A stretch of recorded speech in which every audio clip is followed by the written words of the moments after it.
সাজ্জাদ কাদিরের শুভেচ্ছা নিন। এই মুহূর্তে আপনাদের সামনে কথা বলতে চাই জাতিসংঘের কড়া চিঠি, চাপে বিএনপি সরকার, কবে উঠবে আওয়ামী লীগের নিষেধাজ্ঞা। বাংলাদেশের রাজনীতিতে এক অভাবনীয় মোড়। আওয়ামী লীগের ওপর থেকে নিষেধাজ্ঞা প্রত্যাহার চেয়ে অন্তর্বর্তী সরকারের পর এবার সরাসরি নবনির্বাচিত বিএনপি সরকারের ওপর চাপ বাড়াচ্ছে জাতিসংঘ। রাজনৈতিক স্বাধীনতা হরণ এবং একটি নির্দিষ্ট দলের ওপর বিধিনিষেধ নিয়ে এবার মুখ খুলছে বিশ্ব সংস্থাটি। আওয়ামী লীগের ওপর আরোপিত সীমাবদ্ধতা, রাজনৈতিক বক্তব্য, সমাবেশ এবং ন্যায় বিচারের অধিকার নিয়ে গভীর উদ্বেগ প্রকাশ করে বাংলাদেশ সরকারকে চিঠি দিয়েছে জাতিসংঘ। রাজনৈতিক, প্রশাসনিক ও কূটনৈতিক মহলে এই চিঠিকে দেখা হচ্ছে শেখ হাসিনা সরকারের পতনের পর জাতিসংঘের নেওয়া প্রথম কঠোর ও কার্যকরী পদক্ষেপ হিসেবে। দর্শক, বাংলাদেশের রাজনৈতিক স্বাধীনতা হরণ এবং আওয়ামী লীগের কার্যক্রমের উপর নিষেধাজ্ঞা জারি নিয়ে প্রশ্ন তুলে সরকারকে চিঠি দিয়েছে জাতিসংঘ।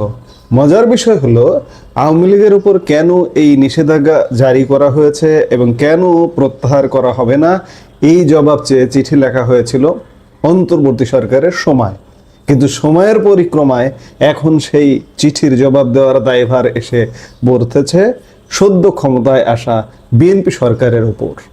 জাতিসংঘের এই চিঠিতে একাধিক রাজনৈতিক দলের ওপর বিধিনিষেধ, আওয়ামী লীগের ওপর আরোপিত সীমাবদ্ধতা এবং ন্যায় বিচারের অধিকার নিয়ে গুরুতর উদ্বেগ প্রকাশ করা হয়েছে।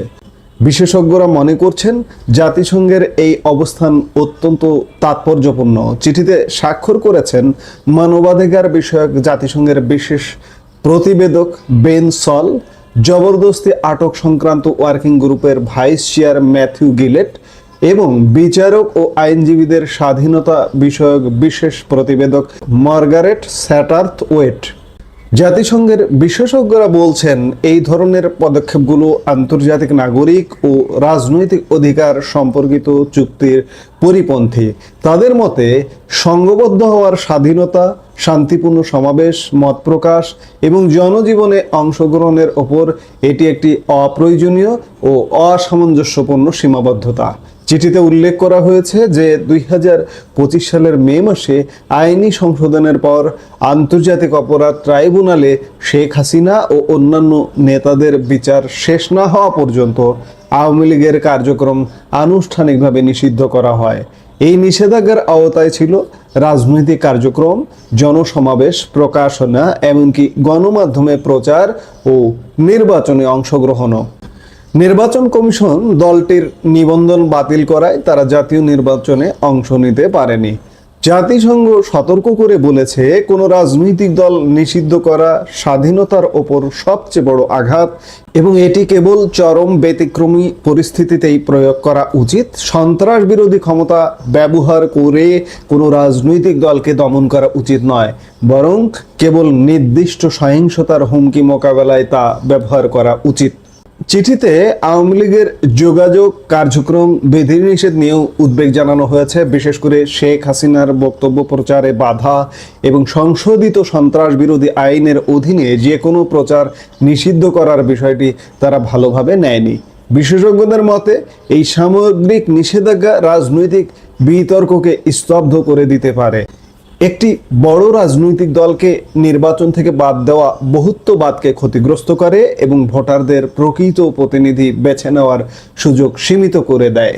এরপর চিঠিতে উঠে এসেছে গ্রেপ্তার ও ন্যায় বিচারের প্রসঙ্গ। জাতিসংঘ বলছে আওয়ামী লীগের সঙ্গে সম্পৃক্ত সাংবাদিক ও আইনজীবীদেরও গ্রেপ্তার করা হয়েছে। হেফাজতে মৃত্যুর ঘটনা এবং 2024 সালের আগস্টের পরিবর্তনের পর কিছু সহিংসতার ঘটনায় দায়মুক্তির অভিযোগ তোলা হয়েছে। তারা স্পষ্টভাবে জানিয়েছে সার্বিক দায়মুক্তি আন্তর্জাতিক আইনের সাথে সামঞ্জস্যপূর্ণ নয়। এমনকি শেখ হাসিনার মামলার ক্ষেত্রে পছন্দ মতো আইনজীবী না পাওয়া এবং প্রতিরক্ষা প্রস্তুতির সময় না দেওয়ার মতো বিষয়গুলো ন্যায় বিচারের লঙ্ঘন হিসেবে দেখছে জাতিসংঘ।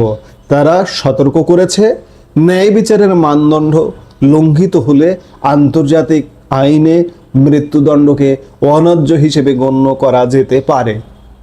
জাতিসংঘ বাংলাদেশ সরকারের কাছে 10টি বিস্তারিত প্রশ্ন ছুড়ে দিয়েছে। এর মধ্যে প্রধান প্রশ্নগুলো হলো, আওয়ামী লীগের ওপর নিষেধাজ্ঞার পেছনে কি নির্দিষ্ট ও বাস্তব ঝুঁকি ছিল? এই বিধিনিষেধ কতদিন থাকবে? জাতিসংঘের নির্দেশ অনুযায়ী এই চিঠির জবাব সরকারকে 60 দিনের মধ্যে প্রকাশ করতে হবে। একই সঙ্গে এই পদক্ষেপগুলো পর্যালোচনা ও সংশোধনের আহ্বান জানানো হয়েছে। সতর্ক করে বলা হয়েছে যে নির্বাচনের আগে নির্বাহী আদেশের মাধ্যমে একটি বড় দলকে বাইরে রাখা ভোটারদের অধিকার খর্ব করে। এখন এই জটিল প্রশ্নের উত্তর দিতে হবে তারেক রহমানের নেতৃত্বাধীন বর্তমান সরকারকে। তারেক রহমান জাতিসংঘকে কি এই নিষেধাজ্ঞার পক্ষেই জবাব দেবেন, নাকি জাতিসংঘের কাছে মার্জনা চেয়ে আওয়ামী লীগের নিষেধাজ্ঞা উঠে নেবেন?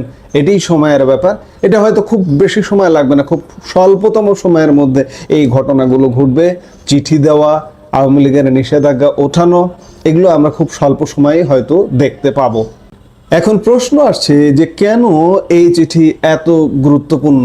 কূটনৈতিক মহল মনে করছে এই চিঠি শুধুমাত্র আওয়ামী লীগের আন্তর্জাতিক অবস্থানের জন্য নয়, বরং বাংলাদেশের সামগ্রিক গণতান্ত্রিক কাঠামোর জন্য এক বিশাল পরীক্ষা।